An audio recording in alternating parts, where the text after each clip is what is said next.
नमस्कार, आप देख रहे हैं डिजी हिमाचल, कर्मचारियों का नंबर 1 न्यूज चैनल।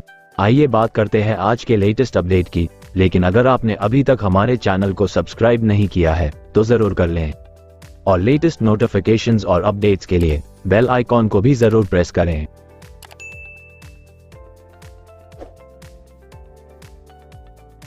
सभी 10 गारंटियों को पूरा करेंगे, पहली कैबिनेट में ही देंगे ओपीएस, सीएम सुक्खू बोले। कर्मचारी संगठनों से भी मांगे हैं सुझाव। मुख्यमंत्री सुखविंदर सिंह सुक्खू ने नई दिल्ली से जारी एक प्रेस वक्तव्य में कहा कि पहली ही कैबिनेट में ओपीएस जारी की जाएगी। कोविड-19 पॉजिटिव पाए जाने के बाद वे दिल्ली में ही क्वारंटाइन में हैं और उनमें कोविड-19 संक्रमण के कोई लक्षण नहीं है।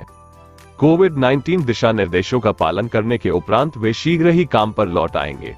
इस दौरान मुख्यमंत्री ने कहा कि विधानसभा चुनावों के दौरान कांग्रेस पार्टी द्वारा की गई सभी 10 गारंटियों को पूरा करने के लिए राज्य सरकार प्रतिबद्ध है और प्रदेशवासियों की उम्मीदों और आकांक्षाओं पर खरा उतरने में हर संभव प्रयास करेगी। उन्होंने कहा कि सरकार ने निर्णय लिया है कि कांग्रेस के प्रतिज्ञा पत्र 2022 में कर्मचारियों की पुरानी पेंशन स्कीम ओपीएस की लंबित मांग के संबंध में किए गए वादे को मंत्रिमंडल की पहली बैठक में पूरा किया जाएगा। सुखविंदर सिंह सुक्खू ने कहा कि राज्य के वित्त विभाग को प्रदेश के एनपीएस कर्मचारियों की सुविधा के लिए ओपीएस के कार्यान्वयन के संबंध में विस्तृत प्रस्ताव तैयार करने का निर्देश दिया गया है। उन्होंने कहा कि विभिन्न कर्मचारी संगठनों और समाज के अन्य वर्गों के सुझावों पर विचार किया जा रहा है ताकि एक व्यवहारिक और व्यापक ओपीएस तैयार की जा सके। उन्होंने अधिकारियों को पर्यावरण हितैषी वाहनों को बड़े पैमाने पर बढ़ावा देने के भी निर्देश दिए हैं।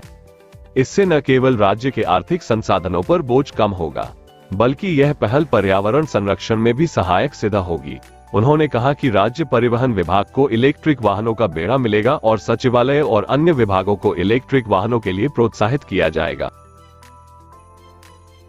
मुख्यमंत्री ने कहा कि कृषक समुदाय को प्रोत्साहन प्रदान कर राज्य की कृषि अर्थव्यवस्था को सुदृढ़ करने पर विशेष ध्यान दिया जाएगा। उन्होंने कहा कि राज्य के सकल घरेलू उत्पाद में कृषि और बागवानी का योगदान लगभग 13% है।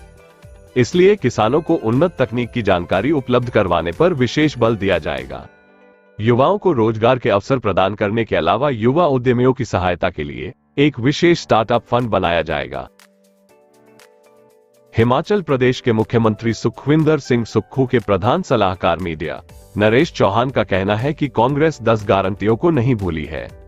सभी गारंटियां चरणबद्ध तरीके से पूरी की जाएंगी। उन्होंने कहा कि मुख्यमंत्री ने पहली कैबिनेट में पुरानी पेंशन योजना के संबंध में प्रस्ताव लाने के लिए अधिकारियों को जरूरी दिशा निर्देश भी जारी कर दिए हैं। नरेश चौहान ने कहा कि मुख्यमंत्री सुखविंदर सिंह सुक्खू के नेतृत्व वाली राज्य सरकार कांग्रेस पार्टी की 10 गारंटियों और अन्य चुनावी वादों को चरणबद्ध तरीके से लागू करने के लिए प्रतिबद्ध है। नरेश चौहान ने कहा कि कांग्रेस के वादों के अनुरूप राज्य सरकार अपने कर्मचारियों के लिए पुरानी पेंशन योजना शीघ्र बहाल करेगी। उन्होंने कहा कि मुख्यमंत्री सुखविंदर सिंह सुक्खू ने राज्य के वित्त विभाग को मंत्रिमंडल की पहली बैठक में ही पुरानी पेंशन योजना के संबंध में अंतिम प्रस्ताव लाने के निर्देश दिए हैं ताकि कर्मचारियों के व्यापक हित में इस योजना को अतिशीघ्र लागू किया जा सके। प्रधान सलाहकार मीडिया ने कहा कि राज्य सरकार द्वारा विभिन्न कर्मचारी संघों और संगठनों के सुझावों पर भी विचार किया जा रहा है। वहीं दूसरी तरफ हिमाचल में भाजपा की हार पर दिल्ली में मंथन। दिल्ली में मोदी से मिले जयराम ठाकुर। ओपीएस को बताया हार का बड़ा कारण, भितरघातियों पर होगा एक्शन। हिमाचल प्रदेश भाजपा में हार के कारणों पर मंथन शुरू हो गया है।